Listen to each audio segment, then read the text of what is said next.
were at the depths of the recession and in the long-run challenge we've had in Western North Carolina. But just because they're better doesn't mean they're good. Just because they're better doesn't mean we can't do more as Americans. The idea that we have lower unemployment isn't good enough, because if you look at the workforce participation rate, how many people are looking for jobs, are in jobs?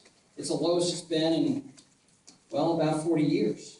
When you look at those that are young people trying to get jobs, teenagers, folks that are in school that are trying to get a job, really important to have their first job. It was important to me. And so those folks that are looking for jobs, their unemployment rate's 3 times that of the rest of the population. Now, that's not acceptable. So just because things are better doesn't mean they're good. And just because things are better doesn't mean that's sufficient. We need to go further. And happy to talk to you about my ideas and thoughts when it comes to these major challenges we have as an economy. We've had bad trade deals that have hurt our economy in Western North Carolina, our traditional industries. So we've got to fight against bad trade deals and make sure trade deals are, when they're structured right and good for Western North Carolina. We have to have tax policy that is significantly different than what we're dealing with right now. The expectation that we as Americans simply just let it go when you have millionaires and billionaires saying, of course, they pay less in taxes as a percentage of their income because they have a team of lawyers and accountants to get them out of it. And we don't actually think that that's we don't think that that's wrong, right? Well, that's bad law. It is wrong. We should have a tax code that is fair to those at the bottom as well as the top and everywhere in between. But most importantly in this whole discussion when it comes to taxes is that family in the middle. The family in the middle has lost out because of bad health care law, lost out because of bad education policy that has put a whole generation, 2 generations of Americans behind the 8 ball and they compete. And so it's not just taxes, it's the education system, it's a regulatory system, it's a health care law structured so that family in the middle is actually worse off because of Obamacare. And no one is talking about it. No one's talking about it. And I think it's really important we talk about these things and be honest that things are better, but they're not sufficient. That's not good. We're America. We should be better off than 1.5% of economic growth and unemployment better than other parts of Europe. Or we should measure ourselves against the Chinese or our competitors around the globe. We shouldn't do that. We're Americans. We should be measured by a different standard. And that's what I think we should talk about economically. Second issue. This bad Iran deal. I don't want to bias it, but you've heard what I just said. It's a bad deal. What the president and John Kerry negotiated with the Iranian nuclear program is the wrong thing for our national security. It's the wrong thing for global security. And it's the wrong thing for security and stability in the Middle East. Now, I was for a good deal. This is clearly a bad deal. The idea at the end of 10 years, 10, 11, 12, 13 years, Iran would have right to produce a nuclear arsenal, to actually have have a large-scale nuclear program as a matter of right under this agreement, when Iran would be subjected to a different testing regime than the rest of the world has to submit to, that we as Americans submit to, that even the Russians submit to, is absolutely wrong. The idea that Iran on day one would have access to about $100 billion, $150 billion of trapped cash overseas, all these things are wrong. The structure of the agreement is wrong. The testing regime is wrong. We could have had a good deal. And this is clearly a bad deal. I don't say this because I disagree with the president on so many things. I look at the contents of this deal. You've hired me to do this job, to take a look at these things, and to be honest about my assessment. And my honest assessment is doing nothing is better than doing this something.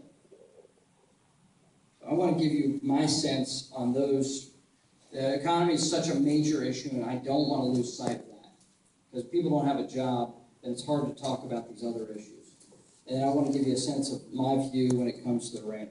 Now I'd like to hear from you. Love to have your questions. Joe Boss is going to be over here at the microphone. Though we're a small enough group that we can have a conversation, it's far easier if you'll just line up. And you can keep your question to, one or so. And but start out by saying your name and where you're from. My name is Jim Pruitt. I'm from McHenry. I had 3 questions, but I'll start with your first point. It's not that it's a bad deal. It's a lie. The problem with the statement that the Iranians will not have a capability to produce a nuclear weapon for 10 years is absolute fiction.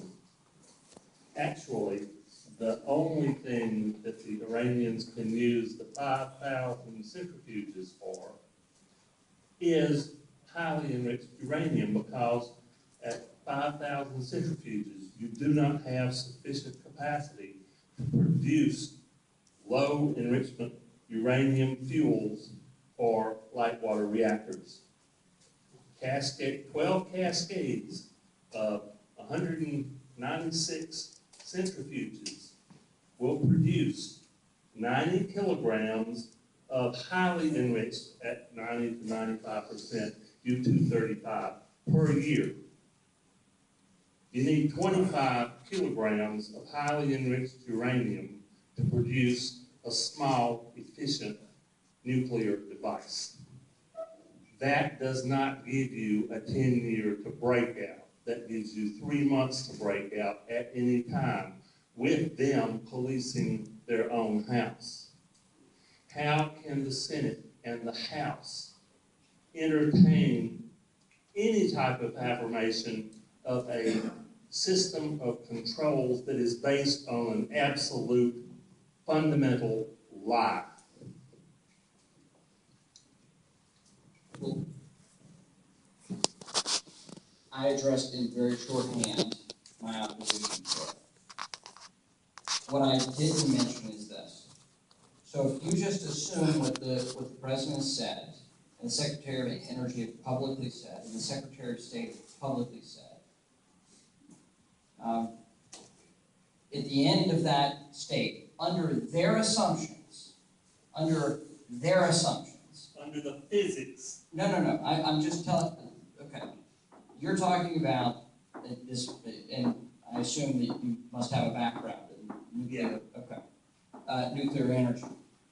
I do not. So I've got to rely on experts on that, okay? Rely on me. So, first of all, I'm going to vote no on this agreement. I want to be very clear. I'm working very hard to make sure that we keep all of our Republicans together to vote no on this and pick up Democrats that will actually look at the contents of this and vote no. The idea is to actually win on this, to stop this bad deal. So, accepting what the President has said, the Secretary of State has said, the Secretary of Energy has said, in year 11, 12, 13, 14, 15, Iran actually has the capacity, under full right in this agreement, to actually build a nuclear arsenal. Under full right. Now, in the meantime, in the next decade, what you just said is what a number of experts have said, that they have the capacity granted to them by an international agreement to continue a nuclear program. Now, what they'll say, with the President, and they've said we have this testing regime, and therefore we're going to be able to go and search these installations. What they fail to say is that they have a 24-day appeal process by which they get access, which is silly. So you know, obviously, the science better than I do. But the question of weaponization, triggers, missile technology, all those things can be readily moved within short order. So the idea that this testing regime is sufficient is an absolute joke. That's before the Associated Press's disclosure about this side deal. And I've asked the President, I've asked the Secretary